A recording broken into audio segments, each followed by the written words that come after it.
Welcome back, everyone. Today we are diving deep into something pretty fascinating, hydroponic fodder, and what it could mean for the future of sustainable farming. It's interesting. It is. You send over a bunch of research on this, articles, studies, even some info on a company doing some really cool stuff in India. Yeah, it's quite a bit to unpack. It is. So we'll be looking at everything from how this hydroponic fodder stacks up against traditional feed, nutritionally speaking, how cost-effective it actually is, and what kind of impact it has on the environment. Let's get right to it. Let's. The first thing that really struck me, expert speaker, was this research paper you sent on livestock development strategies. Okay. It argues that livestock are often kind of underestimated their importance when we talk about development, especially in, like, developing countries. Yeah, I agree with that. What are your thoughts on that? Well, it's one of those things that often gets overlooked.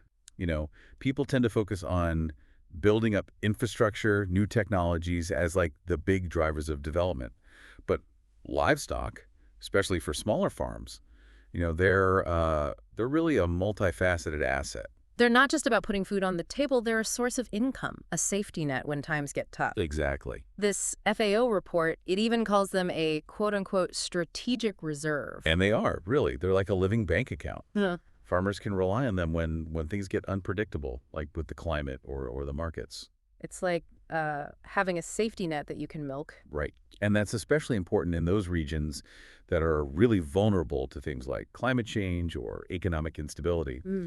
This paper did a good job highlighting how vital livestock are to the social and economic fabric of those communities. Absolutely. But, and this is a big but, the FAO report also points out some, well, pretty serious concerns with how livestock production is done conventionally, especially when it comes to feed. Yeah, for sure. What are the biggest issues we're facing on that front? I mean, the report's very clear about the kind of pressure that current practices are putting on, our natural resources. Right. Overgrazing, which leads to the degradation of land, competition for water and land, especially as demand for meat and dairy, all of that continues to increase. It's a lot. It's a huge issue, and that's where this whole hydroponic fodder thing comes into the picture. Exactly. So for those who maybe aren't familiar, can you break down what exactly hydroponics is and how it, well, tackles some of these challenges? Sure. So hydroponics at its core is about growing plants without soil. Okay. Instead of those traditional fields, you're growing in a controlled environment, and the plant's roots are submerged in water. Not just any water, though. It's a nutrient-rich solution that's, specifically formulated for their growth. And this method, it uses way less land, and this is key, a fraction of the water. I was reading this other research paper on hydroponic fodder, and it claims it can use up to 90% less water than traditional methods. Yeah, that's right. It can be a game changer, especially with water becoming scarcer in so many parts of the world. Huge implications, especially as those dry, arid regions, they're already struggling. It offers a way to produce, high-quality fodder without putting as much strain on those precious water resources. So it's more sustainable. Exactly. But is it, like, actually better for the livestock themselves? That's a great question. This other study you sent argues that, hydroponic fodder might actually be more nutritious than traditional feed. Yeah, there's some really interesting research coming out about that. Can you kind of, like, unpack that for us a bit? Of course. So it's not, just about using less water. It's about what you're actually feeding the livestock, the nutritional content. Studies have shown that with hydroponically grown fodder, like, say, barley or maize, you can actually get way higher concentrations of certain nutrients. Like what? Like protein, vitamins, essential minerals, all compared to conventionally grown feed. So denser nutrition for the animals, which I'm guessing has to have some kind of positive impact on their health, how productive they are. Precisely. And it's not just about like the sheer quantity of nutrients, but how well the livestock can actually absorb them, the bioavailability. Right. The research is showing that animals fed this hydroponic fodder, they just digest it better. Yeah. So more of those nutrients are actually being used by the animal. Makes sense. Easier to digest, more nutrients actually available, healthier livestock, maybe even better milk, higher yields, better meat quality. You've got it. It's one of those things where both farmers and ultimately consumers, everyone benefits.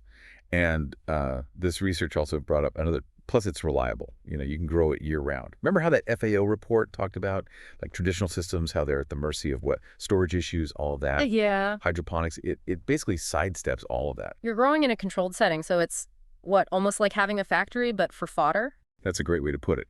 It gives farmers this consistency. They can produce high-quality fodder no matter what's going on outside.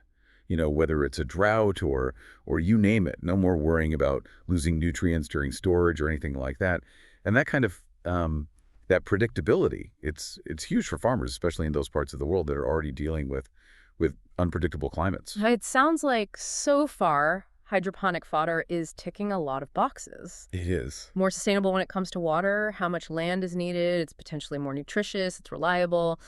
But we've got to talk about the cost. Right. This paper did mention that the initial investment to actually set up a hydroponic system, that can be a big barrier, Yeah. especially for, smaller farms. Yeah, and that has been one of the big obstacles to getting it adopted more widely. But there are some really innovative solutions starting to emerge. Mm-hmm. And this company you sent info on, Shunya Agritech, in India, what they're doing is, well, it's really interesting. Fodder as a service. I have to admit, that sounds like something you'd hear about in Silicon Valley, not rural India. Right, but that's what makes it so innovative. So how does it work? So Shunya Agritech, they're basically creating a whole new supply chain for these farmers.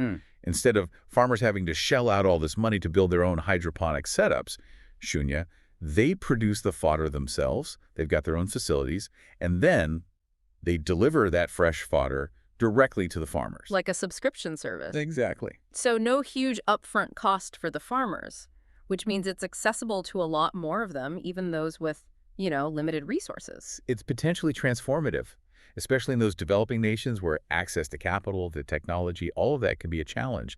And this empowers farmers to actually use this technology without that barrier. It's fascinating how they've taken this high-tech solution and made it work for such a traditional challenge. But is this fodder as a service model, is it economically viable over the long term? That's the big question.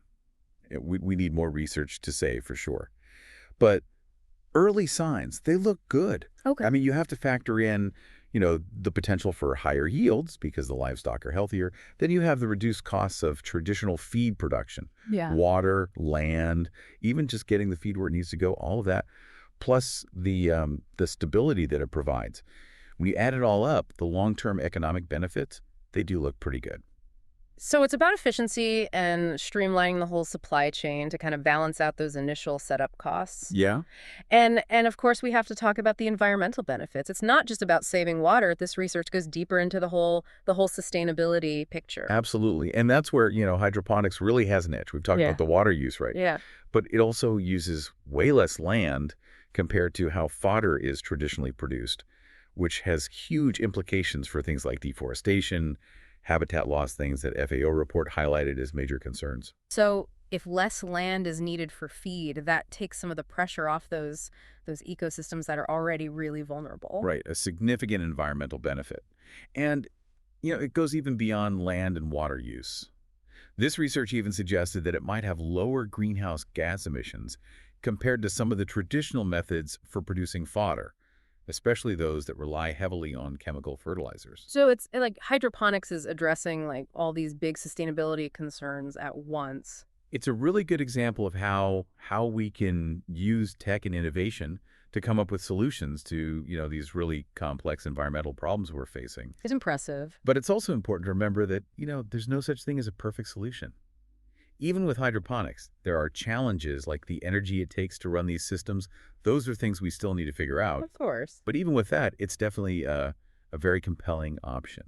And these companies like Shunya Agritech, what they're doing in India, they're leading the way. Let's talk a little bit more about Shunya. Their approach, it's innovative, not just because of this whole fodder as a service idea, but also how they're using technology. Yeah, they're doing some really cool stuff. What's impressive is how they're using tech to make hydroponics, more accessible, more efficient. It's like IoT sensors, AI, Yeah. Not what you typically picture when you think about traditional farming. It's like they're finding that connection point between really high tech and traditional agriculture. Exactly. How does that work though in practice? Okay, so imagine this. They have sensors throughout their hydroponic systems that are constantly collecting data nutrient levels, the temperature, the humidity, everything. Right. All that information goes into AI algorithms that can analyze it, actually understand what's going on, and even predict potential issues and make adjustments to make sure those plants are growing in the best possible conditions. It's like having a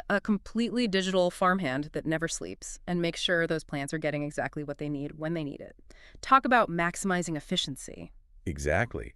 And because it's so precise, it not only means you're getting the most out of the system, but it also makes it easier for farmers who, maybe aren't as tech savvy to adopt it and actually be successful with hydroponics. And this really ties in with what that FAO report was saying about the need for better support systems, better access to technology, especially in those developing countries. Absolutely. Shunya Agritech, they're showing that it can be done. It's giving farmers the tools, the technology they need, and a sustainable way to produce fodder. It gives me hope. Hmm. We can create a food system that's more sustainable, more resilient, especially in those parts of the world facing limited resources. And that's a really powerful thing. It is. It's really an exciting time for innovation in the agricultural world. And companies like this, they're definitely leading the charge. It makes you think, if we can grow fodder so efficiently and sustainably with this technology. What else can we do? What other possibilities are out there? Something to think about. A lot to explore, that's for sure. Expert speaker, as always, a pleasure having you on the show, diving deep into all this with us. And for everyone listening, keep those questions coming. We'll be back soon with another deep dive.